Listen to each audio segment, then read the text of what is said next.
Thank you. The second panel today is a tale of two governments, not two cities. But one is a city government within a state that was allowed by its state to declare bankruptcy under Chapter 9 of the Federal Bankruptcy Code. And the other is territory of the United States that was placed under the authority of the Puerto Rican Oversight and Financial Management Committee, or the acronym is PROMESA.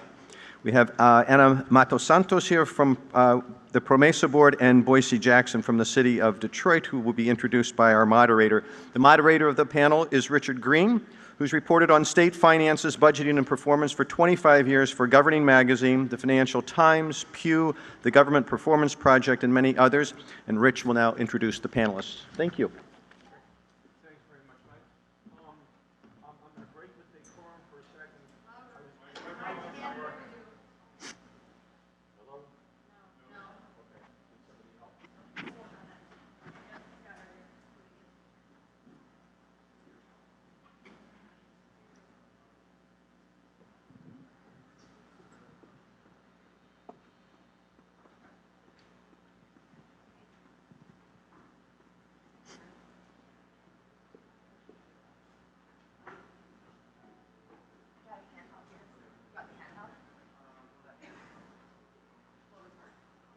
Somebody help.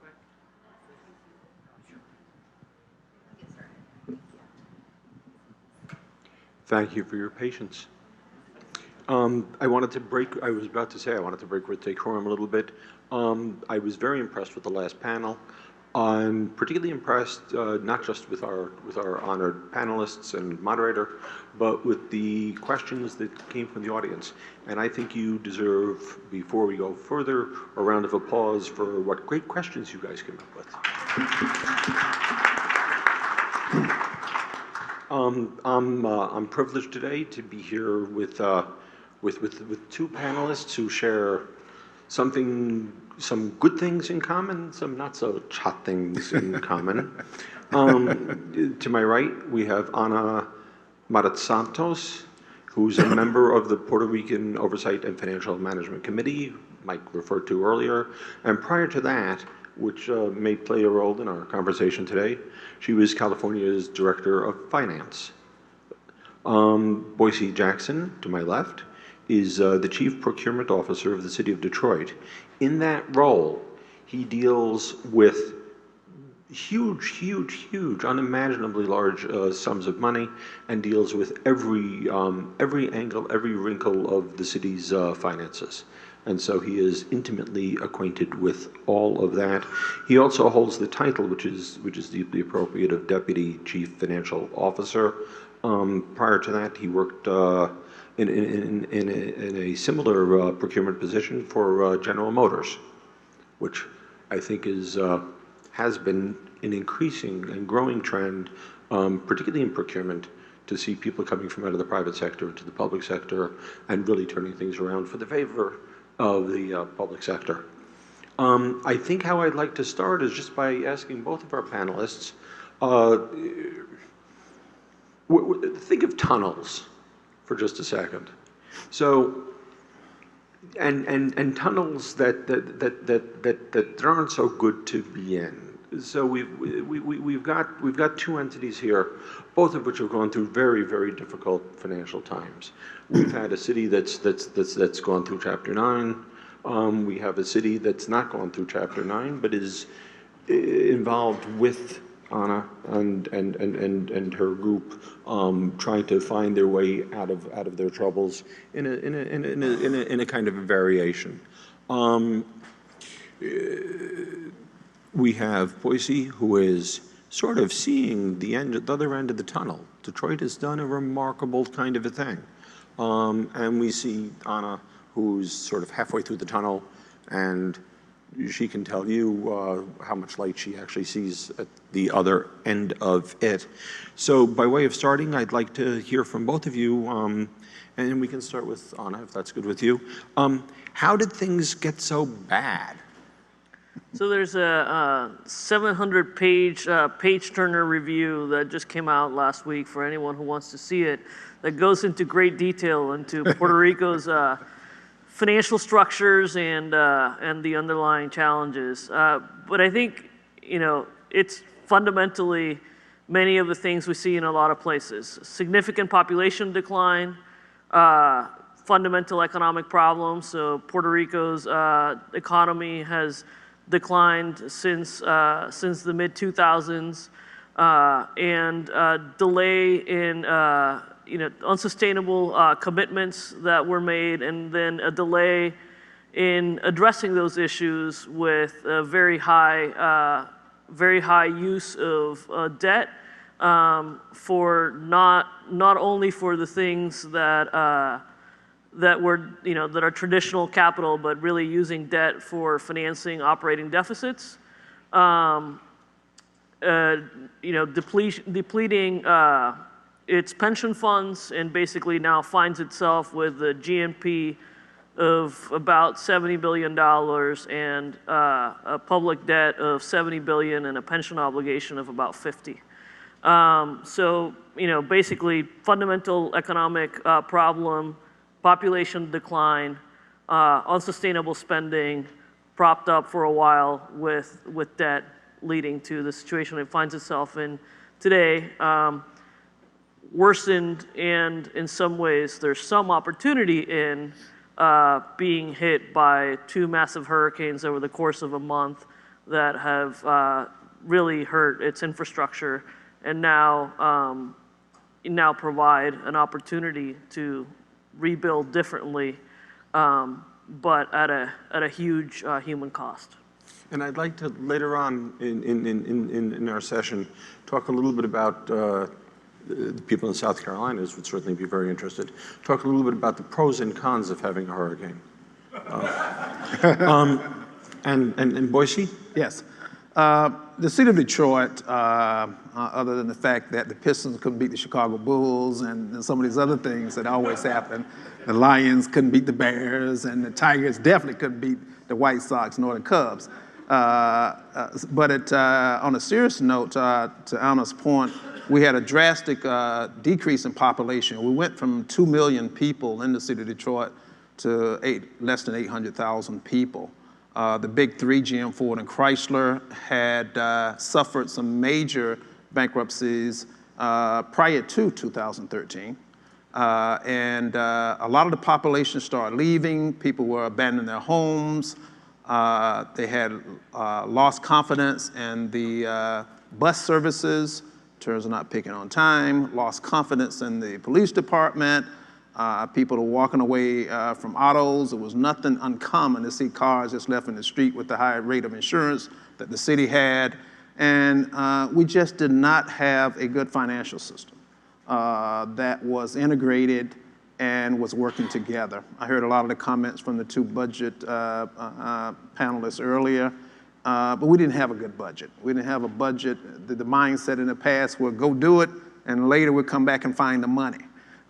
So that's how you get into the situation you're in. And it didn't just start in those last 5 years. It was subsequent years that built up over time. So we had an $18 billion problem at that point in time. And at what point did you drop? How quickly was the drop between 2 million and 800,000 people? That was over a period of probably 10 years.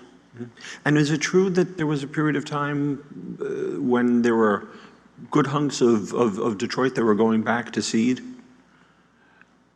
That where ground was growing wild because the buildings were in such bad shape? Yeah, blight is a big problem in Detroit. Was worse back then. We had people that were leaving their homes because without jobs, they were just leaving their homes. It was nothing uncommon for a person to walk out of a house in this area of the city and go to another area of the city because we had a problem with our home assessment and appraisal values.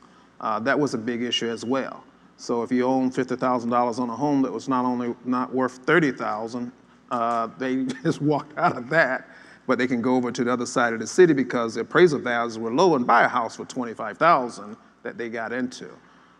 So over time, we had to work on those appraisal values, and hopefully later I get a chance to tell you about some of the results of it. But things like that happen during the course as people were leaving, And one of the bigger things that we saw that we got there, believe it or not, that I think is a big factor is the talent was leaving the state. We had good institutions, graduating a lot of good people, but because there were not good jobs, they were leaving the state. So population declination was also tied because we didn't really have a good pulse with the universities and things like that in terms of brainstorming and idea sharing, et cetera. And in Puerto Rico, have you lost population as well, particularly given the hurricanes? There was a significant population decline that preceded the hurricane, and there's been further decline following the hurricane. So the population declined about 10% over the prior decade, so about 3.5 million people, now closer to 3 million. And the exact population decline associated with the hurricane is not yet, fully determined because it's not clear how many people are coming back. But not only is there a continued population decline, but who is leaving the island is a challenge because younger people are leaving the island. Like the rest of the developed world, we're not replacing ourselves. So what those things mean for the future trend is significant. It's not only the loss, but it's increasingly becoming an older population, and Puerto Rico's poverty rate is close to 50%. And post the hurricane, you have people who, lost all they had, and with limited ability to be able to get it back. So, yes is the short answer, but it's not only about the overall decline, but it's also about where the overall decline is being experienced relative to the composition of population. So I guess the question then would be for both of your entities, how do you get the people back? What are you doing in terms of economic development to create the jobs for the young people so that they'll find a new home again? And similarly in Detroit, you're not going to get back to 2 million, but it'd be nice to get back to 1.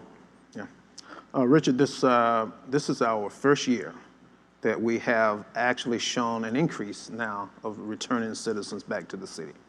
But it took getting the financials in place where there's dependency and the citizens have a dependency on buses, lights being on, less potholes. We had education challenges in our public schools in terms of having a quality education. A lot of work in that particular area, although the public schools are not under the mayor's administration or oversight. However, he had developed a subcommittee to work with the school board to make some improvements in different things. And we share some contractual kinds of things. Case in point, if I have a very large fuel contract throughout the city, the school board also can piggyback on things like that so they can lower their costs through this leveraging of a cost process. Additionally, it is listening also to the universities and institutions on what things they thought would attract talent back to the city of Detroit. So through our Detroit economic growth activity and some of our outreaches and touching base with the citizens, as well as with block clubs, et cetera, as well as with the universities, we got a lot of ideas. We weren't able to implement all of them, but certainly we listened to a lot of the things that they thought would be good for the city. And it has really shown a big improvement in the subdivisions moving back into the city of Detroit and doing the safe thing. We had to improve our crime, and we had to talk about what are the things we're doing in public health and safety. Detroit, the FBI at one time labeled Detroit the most dangerous city in the United States. So we had to work on that image and do things in public health and safety to turn that around. Whether it was body-worn cameras, whether it's using drones, or a lot of other things in the city to help improve that, hiring more police officers. Even in contracting and procurement, for every $50,000 I saved in a contract, that's one more police officer. That's one more ambulance. That's one more bus that we can buy to improve services. So as services and those things improve, people will get more confident in your city to want to move back there. So let me just pursue that for a second. There's always this question when Catherine Barrett, who you'll be seeing in a few minutes, and I, who work together, we ask people, gee, shouldn't you be doing more managing? Shouldn't you have more performance measurement? Shouldn't you have more performance management? And the answer that frequently comes is, yes, we could, but it costs money, and that money is going to take money away from the better services that attract the people and that are what people really want. How do you balance that out? Rich, I'm a firm believer in service level agreements and performance management initiatives that helps drive a lot of things. I think with performance management, you get and are able to enforce standard operating procedures, which we didn't have in the city in the past. There weren't a lot of metrics in the administration over the last 5 years with the new mayor, and a lot of the other areas we're able to do that, whether it's myself or the budget director or the CFO or the COO. Those things are measurable. They're on the website. We have community engagements now so people can see that. And the police chiefs can stand up now and say, this is how long it takes for a 911 call. This is how frequent, if you're in a certain area of the city, that the buses will run. And they can depend on that. They can bank on that. They can get to work on time. They can go to clinics. They can do those kinds of things. But you have to have performance management, performance indicators are part of the process. So if you don't know where you are, there's no way you're going to know where you're going. Okay, and above all, we made the budget process paramount to everything. The budget director had a lesser role years ago than they do today. Right. And Donna, how about you? How are you going to get the folks back? In terms of, I think what's the economic development strategy and what's Puerto Rico going to be is it going to do to become more competitive, to offer more opportunity to people. So people are there is one of the things that the board and the government is currently working through, and where it's one of the areas where there's been some differences of opinion. Areas that kind of everyone tends to agree are a priority is transforming Puerto Rico's energy infrastructure to become more reliable and more affordable. Puerto Rico has very costly energy, and it's also very unstable. So it's not unusual to have significant power outages that have impacts on equipment. In some ways, people carry a second mortgage with the payment of electricity. So making that more reliable and more affordable is an important priority. Restoring fiscal balance and getting to a place of stability and resolving some of the very significant issues that Puerto Rico is currently dealing with legally and financially is another important element. There's a lot of change underway in the education system to both kind of downsize but also transform the education system and improve educational outcomes. There's difference of opinion about the importance of doing things like reforming labor laws and other things that some believe would be critical to be able to restore growth and opportunity. Historically, Puerto Rico's approach has been pretty grounded in what used to be favorable tax treatment for U.S. companies that settled in Puerto Rico. Those began being phased out in 1996. And the phase out of that without a different strategy to be able to generate growth is part of what has underlied Puerto Rico's economic challenges. And there are sectors like with the energy transformation where folks are focusing on those as critical issues to address to be able to promote growth. But there's not yet here's the economic plan that we think is going to turn things around that everybody is on board with. So it's emerging. You asked about the hurricanes. I mean, I think it's hard to think of it as a positive when there's been so much individual loss and devastation. but it does mean that there's an influx of more than $60 billion into infrastructure and other opportunities. So in some ways, this is providing an influx of capital to be able to support some of the transformation that without these funds, it was hard to see where it was going to be coming from, with energy, transportation, housing being some of the areas that will benefit from that increased spending. I've got a good question, I think, for both of you. So Chicago is in a lot better shape than either of your entities.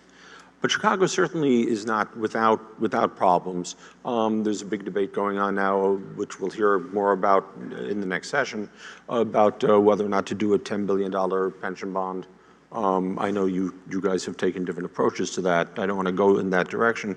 But if either of you could, or both of you, could give me 2 or maybe 3 quick pieces of advice for Chicago. What should Chicago do that will help them from becoming Detroit or Puerto Rico in the past? I tend to think of it, and I'll partly go back to my California experience, and in some ways, I think a lot of these things are in some ways similar to how one deals with the household budget when you're trying to bring it into balance. You got to understand what problem you're trying to solve. You got to understand what is the best assessment of the facts. Got to try to figure out, I think as the prior panel talked about, budgets are about priorities. And one of the things that I think one does as budgeteers is helping I thought as a director of finance, part of what I did was try to present information. How do you talk about a park, a school, the Medicaid program, the social safety net in a common way of framing it so that folks can decide the relative priorities on the policy choices. So I tend to think of it as I think when thinking about things like pension bonds, one has to think about kind of the cost of capital and the impact of delay. I tend to think sometimes in the pension world, one thinks about it's either pay now or pay more later. But in my mind, stepping back to where are you? What are you trying to go, and what are the real options that can actually be responsive to the problem? And in the California experience, being in a clear sense of where it was the state found itself, what are the options that could really solve the problem, and working through and making decisions, it's amazing the turnaround that was achieved. Mm-hmm. Boise? Yeah, several. And this is an underscore in many cases. We're a firm believer in understanding what your whole financial situation is, and make sure you got a good economic forecasting for a longer term plan. We had to go from a 1-year budget to a 4-year financial plan, coupled with revenue estimating conferences to help streamline things, so that we weren't too conservative on the revenue, but not overstating it on the other half. And case in point on our revenue estimating conferences, because I can't contract and do services without understanding the total expenditures and the revenues and the budget, obviously. But we engaged the CFO, the budget director, the CPO, the state treasurer, and we also had a couple of the institutions a part of the revenue estimate. Initially, everybody said, "What in the world are you doing?" Because they don't understand it. But organizations, whether it's the public affairs or the urban planning or whatever, they shared a lot of research and economic forecasting and planning. They were intricate, and they are today a part of that. Additionally, to the process, I think we've got to make sure there is some conversation around decentralization versus centralization. in Detroit, we had departments able to go out and just buy things without having a good, strong financial plan altogether. So they bought, and then later the budget director looked around and see, can we find the money for it? That mindset had to change. But the engagement of the city council and teaching and training and trying to educate them is good. So as Chicago and New York and others, although they have 50 to deal with versus have 9 to deal with, and I thought that was too many. But nevertheless, 50 is a big challenge, and they have things that they want to do and that they need to have done. So the relationship, drawing the relationship closer between the county, the city council, and the mayor in terms of priorities are essential. So we had to go away with someone like yourself, Richard, that kind of moderated, getting all these groups together to trying to understand what the priorities should be, understanding what the costs are, the expenditures are, but also we share with them what the budget is, so that there's nothing that was not told. I think those things were very paramount. I think you've got to have, continue to have a relationship with the citizens of the city, and I'm sure both places like Chicago does, but those city services are big. If the suppliers lose credibility in you being able to pay them, there was a slogan in Detroit, no pay, slow pay, some pay.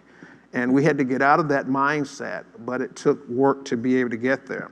So if supplier credibility is low, citizens' confidence is low, these things will continue to happen. Cities will ultimately get into some worse things. So That's great. We're going to start the Q&A in just 2 minutes. And so I'd like to ask you both to talk about something that both of your entities and Chicago share in common, which is a very heavily unionized workforce. So in 1 minute, what's your best thought for each of you? And let's start with Anna, for making the unions or helping the unions to be part of the answer instead of part of the question. Mm-hmm. Engage people, know the facts, and have a clear sense of where you are and where you're trying to go, but be flexible in how you get from one to the other. That was even half a minute. Great. Boise? No, I think she hit the nail on. We've engaged the unions in a lot of our sessions and our financial forums, whether it's revenue estimating and so forth. We're right now in a budget surplus instead of a budget deficit now today for the first time in the history of Detroit. But I think the engagement with the unions and the communication in many cases will help. But I think Anna hit it on the head. Terrific. So now let's do some Q&A, and if folks could identify themselves, and I see a gentleman right over here. Thank you. Bob Cherenko from the University of Illinois, Chicago. To the speakers, thank you for sharing the information.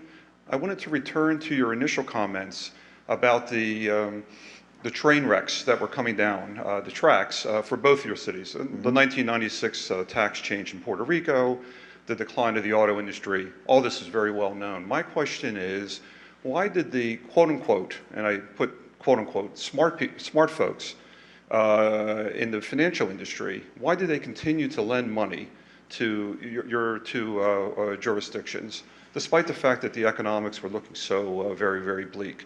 And that seemed to happen a long time, and of course the debt was accumulated into ultimately unsustainable proportions.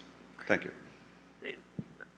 I'm happy. I mean, they're in a better position to answer that than I am. But I'd say the things that jump out is favorable tax treatment and the level of return that folks were receiving in their investments, and then a reliance on the constitutional priority assigned for general obligation debt, and looking at that as something that would be funded and protected above other services. I would add, I think it was some overestimates in terms of things, especially in the tax area, primarily, as it is in the city of Detroit. our property tax collections in the city of Detroit increased 80% over the last 4 years. Our income tax base increased about 15% if you just compare the last 2 to 3 years. But at one time, it wasn't uncommon that property tax or income tax side, was questionable in terms of what was realistic that you can depend on versus some of those other things. And I think, quite frankly, we had to look at all of our banking institutions as well and some of the financial support that we were given. And we recently rebid and looked at those arrangements again. A good question. Over here. Yeah, my name is Brian Zide. I'm an accountant at the university on the east side. So, why would our representatives, though, our governmental representatives are supposed to serve the wishes of the people. So why do you think that, how did they allow this to get so bad? And what do you think is the difference between those representatives that are in stable cities and the unstable cities in terms of economics and growth? I think it's a hard situation, right? Folks frequently come into elected office to try to help solve problems and try to figure out how to help do more. And when you're in periods of retrenchment, when you're in periods of decline and you have less resources, you got to figure out how to do things differently, and you got to figure out how to do things less. How to do less, and where it is that with less resources, you're going to make different priorities. I mean, looking at California as example, it's not easy for people to decide to reduce the amount of support that they're going to provide to low-income seniors and people with disabilities to the amount of money that was provided in 1982. But if it's about so it's not an easy choice and it's not a popular choice, but it's sometimes what the situation demands. And when there are other options that are provided, or when there's an understanding that it's an economic cycle and things are going to get better, when there's another path out, it's sometimes the path that folks take because it's the one of less resistance, and it allows them to be able to do more things in the near term. So there are definitely examples of folks actually doing things for bad purposes and corruption and all the rest of that. But there's also a lot of folks who are well-intentioned and have a way that allows them to be able to avoid near-term difficult choices, and that's the path that they go. It's one of the reasons why I'm so proud to have worked with Governor Brown and with the California legislature in really going to a place of saying, where are we? What can we really do? And what is most important in that environment? And even at a time of now rebound and looking at the positives of having a lot of fiscal discipline, they're being measured in how they're going about reinvestments. So I think it's hard. It's not easy to be in the place of saying we have to look at increasing and it's things that folks frequently do for the future, right? So right now, folks that are making the tough decision of saying, I'm going to constrain my budget so that I can make sure that I shore up, my pension fund. That's not necessarily seen as a popular thing to do. And you don't turn around and tell people, hey, here's this great thing that I've done. But if you don't do it early on, it's going to be more pain later. And I think issues of transparency and having a good baseline understanding of facts and practical analysis of what really works and what are the cost implications of not dealing with these issues early on, I think are all particularly important to be able to facilitate the process of electeds and citizenry making the tough choices that need to be made to be able to have fiscal balance, which I think in the long term actually is critical to being able to provide services and opportunity, but it doesn't always seem that way in the near term. Mm-hmm. I have a question right up in front. I had a question. I'm sorry. My name is Lucretia Burtz. I'm a public policy major here at UIC. And my question is around projections of growth. And, well, in Chicago, just to give context, in Chicago we have a problem with gentrification. And in neighborhoods where we have really marginalized or low-income residents, you have new developers coming in, and people who are able to take advantage of those new developments are sometimes, well, oftentimes not those low-income residents. So one, I want to know, what are some assets that you have in your regions that are able to help promote growth in your region, but also what are some incentives or provisions or something that you can do to help long-term residents, the people who have stuck through, those marginalized people who didn't move, to make sure that they're protected and that they're able to take advantage of the growth that you may receive? I'll take a shot at this. In the city of Chicago, I'm the city of Detroit, just like Chicago. We've had similar challenges. And one of the things we had to develop, and it's in place today, is some incentive for people that stayed in the city and did not move out, as well as some of the returning people. So we did develop some things for small businesses. As an example, we did develop local preferences where in a contract they get a percentage plus. So if everything being equal or 15% less, they're able to get the contract. So it's about those type of preferences or points you get in the contracting and approval process. With a beautification strategy in some of our neighborhoods, as well as with input from block clubs, some of our youth engagement programs and so forth, we're able to, as we cut up the city or divided the city in terms of the areas that we want to focus more on blight, we were able to get ideas, and those are the areas that we invested the money and share with them the areas that we want to put in new parks, that we want to make some changes to the grounds. We had some of our other large institutions adopt parks, adopt our residents, so it's a less impact on the budget. So we're able to do things like that. And in many cases, cleaning up the neighborhoods in itself helped in many cases in some of the lower income areas, because initially we were getting complaints that our focus was just downtown in the city.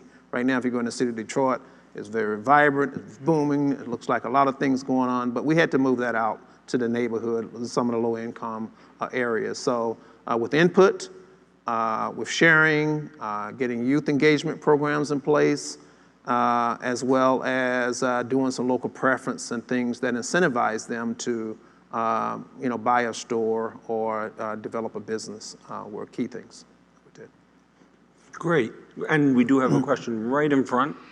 Yeah, I was thinking about the opening remark about hurricane impact being both a tragedy and perhaps an opportunity. And here in Chicago, right, we had a city that burned to the ground and then found a way to rebuild itself. Mm-hmm. But the question goes back to another comment about political representation. And it's pretty clear, both the mayor of San Juan, Mayor Yulin, has pointed out the president doesn't get it. I'm sure he did not know that Puerto Ricans were U.S. citizens. So given that you're on the Board of Review, what role will the federal government play in Puerto Rico's recovery? And what's the status of local leadership? I think we've seen a few smart, outspoken mayors. I don't recall hearing much from the governor.